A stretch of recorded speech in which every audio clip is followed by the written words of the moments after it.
El vaso estalló contra el suelo sin que nadie lo esperara, ni siquiera yo, que fui quien lo dejó caer al escuchar aquella frase que jamás pensé escuchar en mi vida: no sé si quiero seguir contigo, Javier. Laura lo dijo de pie, a 2 metros de mí, con los brazos cruzados y esa mirada suya que solía usar cuando los alumnos le hacían perder la paciencia. Pero esta vez no estaba enfadada. Estaba cansada. Fría. Distante. No había gritos, ni lágrimas, ni discusiones. Solo esa frase, soltada con una tranquilidad que dolía más que cualquier pelea. Yo no dije nada, solo vi cómo el vaso de agua que tenía en la mano se deslizaba lentamente entre mis dedos y se hacía añicos contra el suelo del salón, justo al lado del sofá donde tantas veces habíamos visto películas abrazados. ¿Qué estás diciendo, Laura? Pregunté al fin, aunque ya lo sabía. No lo quería admitir, pero lo sabía. Esas salidas tardías, esas respuestas cortas, esas excusas cada vez más improvisadas, no eran solo estrés laboral. Ella no contestó de inmediato. Se mordió el labio, como si estuviera decidiendo si dar el siguiente paso o no, y lo dio. Estoy confundida. No me siento como antes. No sé si esto es lo que quiero para mi vida. Las palabras no me dolieron tanto como el hecho de que su voz sonara ensayada, como si lo hubiera repetido varias veces en su cabeza o, peor aún, con alguien más. El silencio que siguió fue más incómodo que cualquier discusión. Laura recogió su bolso del perchero, como si ya tuviera todo pensado, como si aquella conversación solo fuera un trámite más en su agenda del día. Voy a salir un rato, dijo sin mirarme. Necesito pensar. La puerta se cerró despacio, sin portazos, sin escenas. Y allí me quedé yo, rodeado de cristales rotos, preguntándome en qué momento todo se jodió. Porque no fue ese día, no fue esa frase, ni siquiera fue la noche anterior en que me dio la espalda en la cama sin una palabra. Fue antes. Mucho antes. Y yo no lo quise ver. La mañana siguiente fue igual de silenciosa que la noche anterior, pero todo sonaba distinto. Incluso el sonido del café saliendo de la cafetera, que antes me tranquilizaba, ahora me sacaba de quicio. Me quedé mirando el calendario colgado en la pared, buscando algo, cualquier indicio, una señal, alguna anotación que se me hubiera pasado. Nada. Un mes entero con planes normales, dentista, cena con mis padres, revisión del coche, y esa nota del martes pasado, clases hasta tarde. La había escrito ella con su letra pequeña y apretada. Había algo raro en esa frase, porque el martes anterior Laura llegó casi a las 11 de la noche y traía perfume. Uno que no era suyo. O al menos no uno que yo le conociera. Ese día no dije nada porque supuse que sería una compañera que le prestó algo, o que se echó un poco más para no oler a pasillo de instituto. Me tragué la duda. Me la metí bien adentro, como he hecho muchas veces para no parecer desconfiado. Pero ahora sabía que no era perfume. Era marca. Era territorio. Era alguien más. Empecé a revisar su escritorio. No suelo hacer eso. Nunca reviso sus cosas. No soy ese tipo de hombre. Pero ese día lo fui. Me sentía ridículo mientras abría cajones buscando, ¿qué? ¿Una carta de amor? ¿Un regalo escondido? ¿Una entrada de teatro? Me encontré con algo peor, una carpeta de plástico con papeles sueltos, varios con anotaciones en bolígrafo rojo y un nombre que no me era familiar, Clara. Al principio pensé que era alguna alumna, pero luego vi como en un margen Laura había escrito algo como revisar con Andrés. No conocía a ningún Andrés en su entorno. Ni colegas, ni amigos, ni padres de alumnos. Nada. Andrés no existía en nuestras conversaciones. Y eso ya lo hacía sospechoso. Guardé la carpeta exactamente como estaba y me senté en el sofá, sin saber qué hacer. No soy bueno con el teléfono, ni con las redes sociales, pero en ese momento me convertí en un detective amateur. Revisé su Instagram. Todo normal. Nada con ese nombre. Facebook, igual. WhatsApp, bloqueado. Tenía contraseña desde hace un par de meses. Dijo que era por seguridad, porque un alumno le había cogido el móvil sin permiso en clase. Lo creí. ¡Qué idiota! No sé exactamente por qué, pero se me ocurrió abrir su portátil. Ella siempre lo deja encendido. Estaba en modo suspensión. Al mover el ratón apareció una pantalla de Word abierta con un documento sin nombre. Solo tenía una frase subrayada, no lo sabe. Eso fue suficiente para que sintiera que me estaban tomando el pelo. Revisé el historial del navegador y ahí sí, ahí fue cuando se me cayeron todas las defensas. Había buscado cosas como cómo saber si estás enamorada de otro, sentimientos por compañero de trabajo, cómo terminar una relación sin herir, y lo peor, hoteles discretos en Málaga. Esa última búsqueda fue hace 3 semanas. 3. Justo el fin de semana que dijo que tenía que corregir exámenes y se fue a casa de su hermana. No grité. No rompí nada. No me tiré al suelo a llorar. Me quedé sentado, con el portátil sobre las piernas, y una calma extraña. No era resignación, era un vacío. Una especie de apagón emocional donde ya no sentía rabia ni tristeza ni miedo.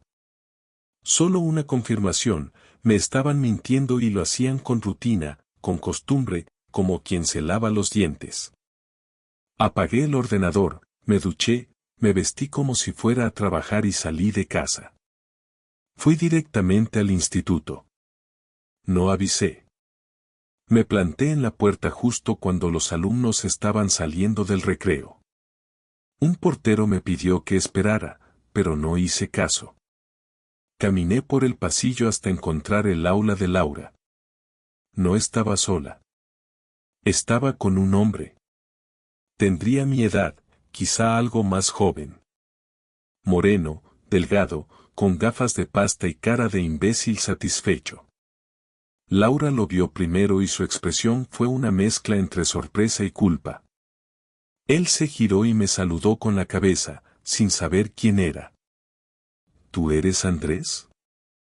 Le pregunté sin rodeos. Sí. ¿Nos conocemos? Ahora sí. Laura se puso de pie, nerviosa, mirándome como si le acabara de arruinar el cumpleaños.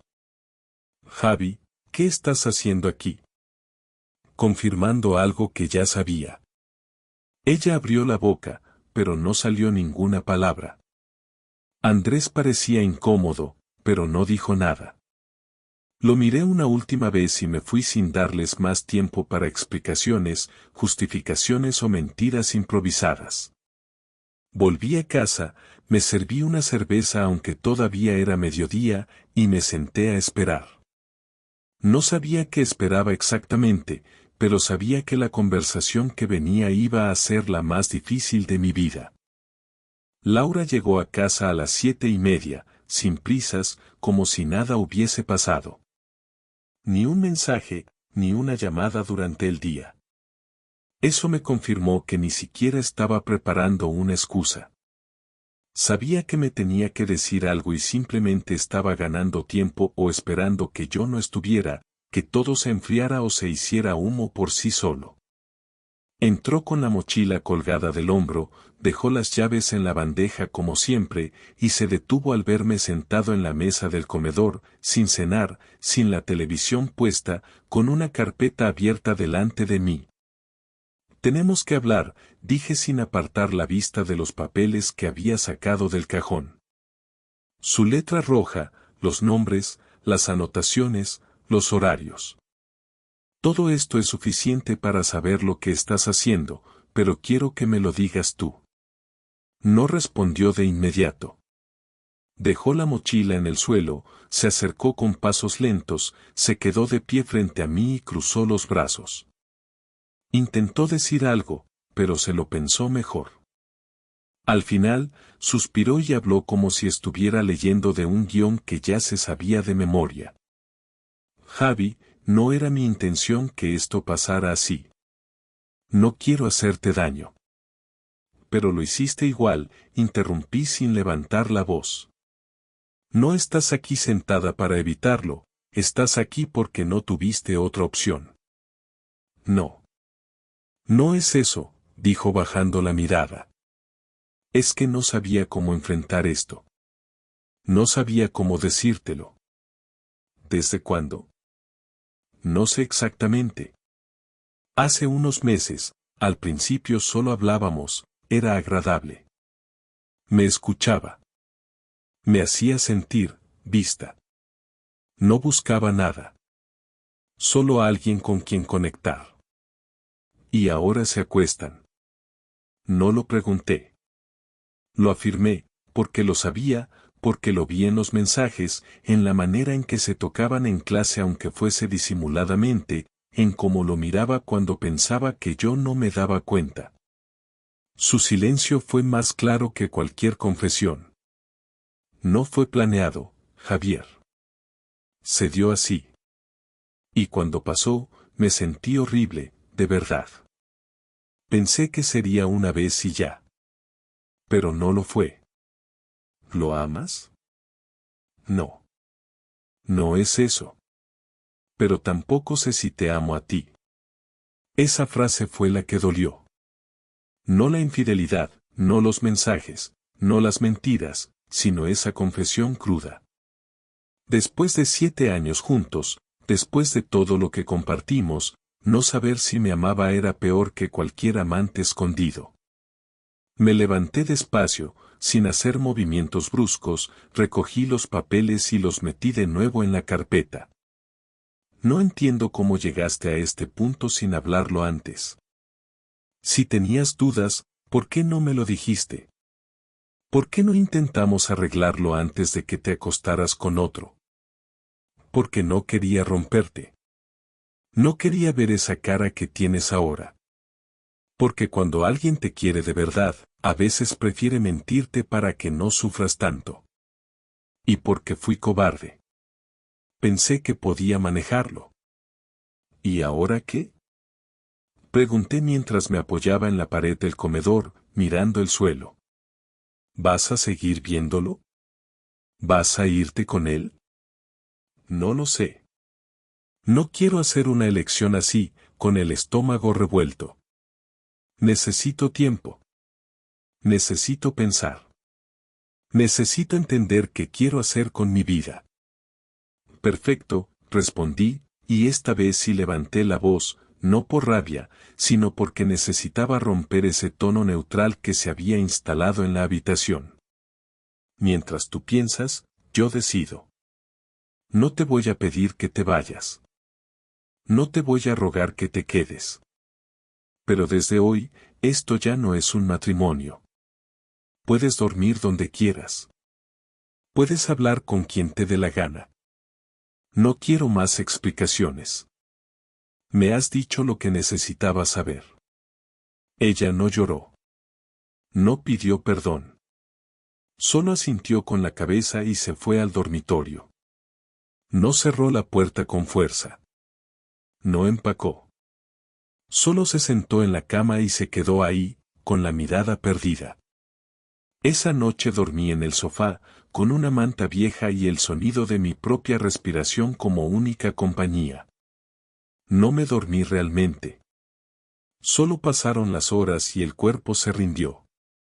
En la madrugada fui a la cocina a beber algo, y la encontré ahí, sentada, con un té entre las manos, sin llorar, sin decir nada. ¿Querías hablarme? Pregunté. No. Solo estoy despierta. No dijimos nada más.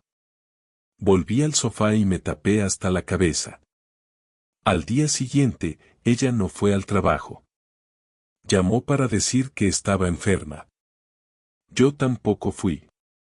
Apagué el móvil, cancelé mis reuniones y me senté frente al ordenador, buscando abogados. Ya no se trataba de recuperar nada. Era hora de hacer las cosas claras. Que doliera lo justo. Que quedara todo por escrito. No era la primera vez que pensaba en vengarme de alguien, pero sí era la primera vez que la idea no se me iba de la cabeza durante todo el día, incluso cuando intentaba distraerme con otras cosas. Nunca había sido una persona rencorosa, pero esta vez no podía simplemente dejarlo pasar. Me levanté temprano, más por inercia que por descanso, y me encerré en el despacho sin desayunar. En el ordenador tenía toda la información necesaria. Correos, capturas, mensajes guardados, incluso algunos audios que había logrado recuperar de su móvil la noche anterior cuando ella dejó la pantalla desbloqueada por unos segundos. Todo perfectamente ordenado por fecha. Lo que más me sorprendió fue lo detallista que era con él, algo que conmigo había dejado de ser hace años. A él le escribía párrafos, le mandaba fotos en ropa interior, le hablaba de lo que quería hacer cuando estuvieran solos, le contaba cosas que nunca me dijo a mí, cosas personales que juraba que solo compartía conmigo. Esas cosas eran las que más dolían, no los besos ni el sexo, sino esa intimidad entregada a otro con tanta naturalidad. Llamé a un amigo de la universidad que trabajaba como abogado y le pedí una cita para ese mismo día. Le mandé los archivos por correo antes de ir, para que viera todo de antemano. Me recibió con gesto serio, sin rodeos, como si ya supiera exactamente lo que iba a decirle. Revisó los documentos en silencio mientras yo lo miraba, esperando su opinión. Esto es suficiente, dijo al cabo de un rato. Si decides divorciarte, no solo estarás cubierto, sino que podrías salir mejor parado de lo que crees. ¿Quieres ir por lo legal directamente o tienes otra idea en mente? Ambas cosas. Quiero que firmemos lo necesario, pero también quiero que le duela. No con violencia ni nada ilegal. Quiero que sienta un poco de lo que me hizo sentir a mí. Me explicó cómo podíamos redactar un acuerdo que no solo dejara constancia de la infidelidad, sino que también pusiera en duda su conducta en general, sobre todo si decidía continuar la relación con ese tipo. Que además trabajaba en el mismo instituto. Un escándalo profesional no era imposible. Se podía usar la información con cuidado, sin necesidad de publicarla, pero sí dejarla caer en los sitios correctos. Esa misma tarde, llamé a su director. No me hizo falta contarle todo. Solo mencioné que tenía algunas preocupaciones sobre la conducta de uno de los profesores y que tenía pruebas. Me citó para el día siguiente. No le di todos los detalles, pero sí le mostré un par de capturas que dejaban claro que había algo más que una relación laboral entre Laura y Andrés. Lo suficiente para que él entendiera que era serio. Prometió investigar y agradeció mi discreción. No me hacía falta más. Solo quería plantar la semilla. Que ellos mismos hicieran el resto. Volví a casa con una sensación rara, una mezcla de calma y expectativa. Laura estaba en el salón, mirando su portátil. No me saludó, no preguntó dónde había estado. Se limitó a cerrar la tapa cuando me senté frente a ella. Hablé con un abogado, dije directamente. Ya redactamos el primer borrador. Puedes revisarlo cuando quieras. Ella se quedó quieta, como si no supiera qué decir. No había sorpresa en su cara, solo resignación. ¿Tan rápido vas a acabar con todo? Tan rápido como tú lo empezaste sin avisarme. No me esperaba menos de ti, respondió con un tono entre desprecio y tristeza. Siempre has sido así. Todo lo controlas, todo lo decides sin dar margen. ¿Y tú qué hiciste? ¿Tuviste en cuenta lo que yo sentía? ¿Me diste margen para entender lo que pasaba entre ustedes? No. Solo seguiste con tu rutina y fingiste que todo estaba bien. No fingí. No sabía cómo actuar. No supiste cómo actuar porque pensaste que no me iba a enterar. Y ahora que lo sabes, ni siquiera pides perdón. Solo te molesta que yo haya tomado una decisión sin ti. Ella se levantó, fue a la cocina, y volvió con un vaso de agua. Se lo bebió despacio. Luego me miró y dijo con un tono más suave. ¿Esto es lo que quieres? ¿Separarnos así, sin intentar nada más? Quiero que te hagas responsable de tus decisiones. Si lo que hiciste te pareció válido, entonces esto también debería parecerte justo. ¿Y qué pasa con todo lo que construimos? ¿Con los años? Pasó que los tiraste a la basura por algo que ni siquiera sabes si quieres. Tú misma dijiste que no estás enamorada de él. Entonces, ¿para qué lo hiciste? No lo sé. Me sentía vacía. Perdida. No quería dejar de sentirme viva. Pues ahora vas a sentirte más viva que nunca, porque te vas a enfrentar a todo esto tú sola. Yo me quité de en medio. Se levantó, fue al dormitorio, y cerró la puerta. Esa noche volvió a dormir allí, pero fue la última. Al día siguiente me fui a dormir a casa de un amigo, y antes de salir, dejé una copia del borrador encima de la mesa del comedor con una nota: si decides firmar, llámame. Si no, no te molestes. Pasaron 3 días antes de que Laura me llamara. Yo ya había comenzado a instalarme en el piso de mi amigo Sergio, que me ofreció su habitación de invitados sin hacer demasiadas preguntas. Él sabía lo justo y no era de los que presionan para obtener detalles. Le bastó con saber que me había separado y que necesitaba algo de espacio. Cuando sonó el móvil y vi su nombre en la pantalla, no me sorprendí. Sabía que ese momento iba a llegar, pero no sabía cómo me iba a sentir. No contesté al primer intento. La dejé en espera unos minutos, no por venganza ni por orgullo, sino porque quería pensar bien cómo manejar esa conversación. Cuando volvió a llamar, esta vez respondí. Bola, dijo ella sin titubear, como si no hubieran pasado días sin hablar. Dime, contesté sin añadir nada más. He leído todo. El acuerdo, las condiciones. También vi el correo del director. Me llamó esta mañana. Tuvimos una reunión. Y me suspendieron temporalmente. Van a investigar. Él también. No dijeron mucho, pero fue suficiente para darme cuenta de que esto no va a terminar bien para ninguno de los dos. Me pidió que me quedara en casa hasta nuevo aviso. Me dijeron que podría afectar la imagen del instituto. Eso ya no es asunto mío. Lo sé. Solo quería que lo supieras. Y también, firmé el acuerdo. Hubo un silencio breve. No por falta de cosas que decir, sino porque estábamos midiendo nuestras emociones como si aún importara proteger al otro de lo que sentimos. Laura siguió hablando, con una voz más baja. No estoy bien, Javi. Pensé que iba a ser más fácil, que podía manejarlo, que solo era una etapa, un error. Pero ahora todo se me vino encima. Lo perdí todo. No lo perdiste. Lo rompiste. Lo rompí, sí. No busco que me entiendas. Pero sí quiero decirte algo más. A veces, uno hace cosas sin pensar en las consecuencias porque necesita respirar, porque siente que se está ahogando.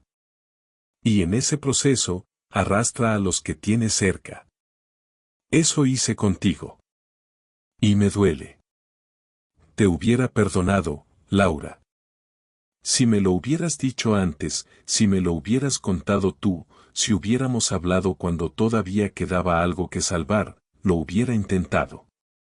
Pero no me diste esa oportunidad. Me excluiste de todo y me diste un papel secundario en mi propia vida. Tenías razón. Siempre fuiste más paciente, más justo, más atento. Yo fui egoísta. No supe manejarlo. Me confundí. Y ahora no quiero seguir arrastrando esta culpa más tiempo. Entonces no lo hagas. Acepta lo que viene, sigue adelante. Ya no es mi responsabilidad ayudarte. Lo sé. Pero igual tenía que decírtelo.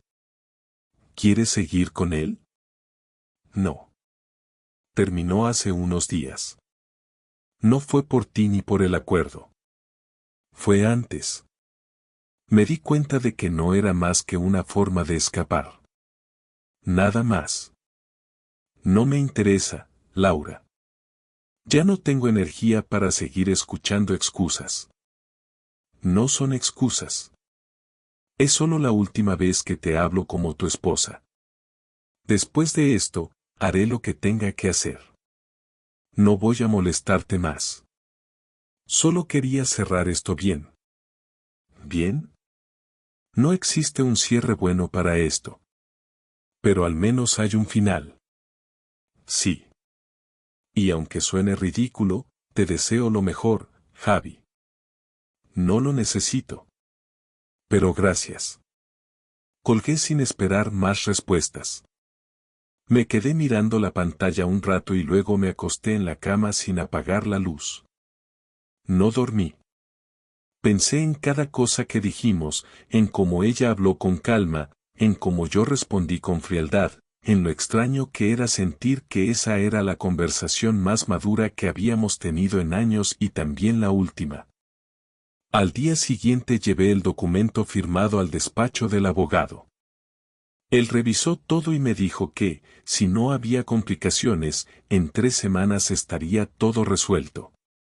Me pidió que pensara si quería añadir alguna cláusula adicional, pero le dije que no. No quería más vueltas. Solo quería terminar. Esa noche, cuando volví al piso de Sergio, me senté en la terraza con una cerveza. No tenía ganas de hablar con nadie. Sergio se sentó a mi lado y no dijo nada durante varios minutos. Luego me miró y dijo algo simple. ¿Ya está? Ya está. ¿Y ahora qué? Ahora, me toca averiguarlo. No fue inmediato, pero al 4.º día de haber entregado el acuerdo firmado y no tener noticias de Laura ni del abogado, empecé a sentir algo parecido a tranquilidad. No alegría, no alivio pleno, sino una especie de aceptación tibia. La gente no suele prepararse para lo que viene después del final. Siempre se enfoca en el momento en que todo estalla, en el escándalo, en la decisión. Pero cuando todo se calma y ya no hay más correos que enviar, más llamadas que hacer, más papeles que firmar, lo que queda es silencio. Y el silencio es lo más difícil de digerir cuando uno ha vivido con ruido tanto tiempo. Empecé a estructurar mis días de forma más consciente, me obligué a salir a caminar aunque no tuviera destino, a comer algo diferente cada día aunque no me apeteciera. A escribir lo que pensaba aunque no lo compartiera con nadie. Hacía años que no escribía nada personal, ni siquiera una nota, y ahora llenaba hojas sin pensar, como si necesitara vaciarme para poder empezar de nuevo. Un domingo al mediodía, decidí pasar por casa solo para recoger unos libros que había olvidado. Sabía que Laura no estaría porque me lo había dicho el abogado, quien estaba gestionando el reparto de los objetos comunes. Entré con la copia de las llaves y encontré todo como lo habíamos dejado. La cocina impecable, la sala ordenada, el olor a limpiador de siempre. Me detuve frente al sofá donde tantas veces dormimos juntos, frente a la estantería donde estaban nuestras fotos de viaje, y no sentí rabia ni nostalgia. Solo una especie de distancia que me hacía ver todo eso como si fuera la casa de otra persona. Reuní mis cosas rápido y me fui sin mirar atrás. Esa misma tarde, llamé a mi madre. Hacía semanas que no hablábamos bien. Ella sospechaba que algo pasaba, pero yo no le había contado nada concreto. Cuando me preguntó cómo estaba, le dije la verdad sin rodeos.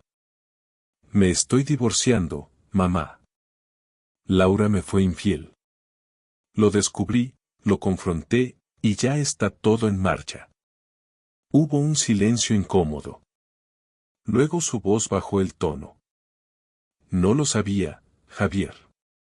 Pensé que estaban pasando por una crisis, pero no imaginé algo así. Yo tampoco. Pero ya está. No hay vuelta atrás. ¿Y cómo te sientes? No lo sé. Todavía no lo tengo claro. Pero cada día pesa menos. Sabes que puedes venir a quedarte unos días si quieres. Lo sé. Pero ahora necesito estar solo un tiempo. Está bien. Solo recuerda que no estás solo. Aunque lo parezca. Gracias, mamá. Colgué con un nudo en la garganta que no tenía tanto que ver con Laura como con todo lo que había perdido sin darme cuenta, tiempo, energía, sueños que nunca llegaron a cumplirse. No me arrepiento de haberme casado. Me arrepiento de no haberme dado cuenta antes de que algo no iba bien. De haber sostenido cosas que ya estaban rotas por dentro solo para evitar enfrentar la realidad. Aprendí que nadie te avisa cuando el amor se acaba, que no hay señal definitiva, que simplemente un día dejas de reconocerte en los gestos del otro, y ese día puede pasar sin que lo notes. Las semanas siguientes fueron un proceso lento, pero necesario. Volví a trabajar con más enfoque. Empecé a dormir mejor, aunque aún me despertaba en mitad de la noche preguntándome en qué momento exacto Laura dejó de quererme. La respuesta no importa. Lo que importa es que aprendí a vivir con la pregunta. Sergio me ofreció quedarme más tiempo, pero le dije que estaba buscando un lugar solo para mí. Encontré un estudio pequeño cerca de mi trabajo. No era bonito ni especial, pero era mío. Lo amueblé sin pensar demasiado, solo con lo básico. No necesitaba más. No quería más. Un mes después del último trámite, recibí la resolución definitiva del divorcio. Fui al juzgado a firmar lo último. Laura no estaba. Su abogado firmó en su nombre. Cuando salí, no sentí esa explosión emocional que la gente dice que siente. Solo un cierre, una línea que se trazaba para dividir lo que fue de lo que será. Esa noche, me senté solo en mi nuevo piso y pensé en todo lo que había vivido. No con tristeza, sino con una especie de respeto por lo que significó y lo que aprendí.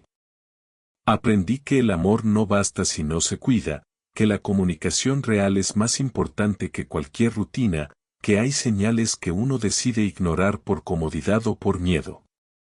Aprendí que cuando uno se cae, lo importante no es levantarse rápido, sino hacerlo bien, sin apurarse, sin fingir que no dolió.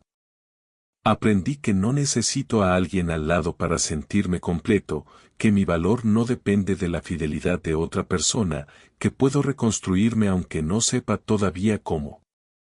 La historia terminó, sí. Pero no terminó con un portazo, ni con una venganza, ni con una reconciliación. Terminó con un hombre solo, en silencio, entendiendo que a veces perderlo todo es la única forma de empezar de verdad.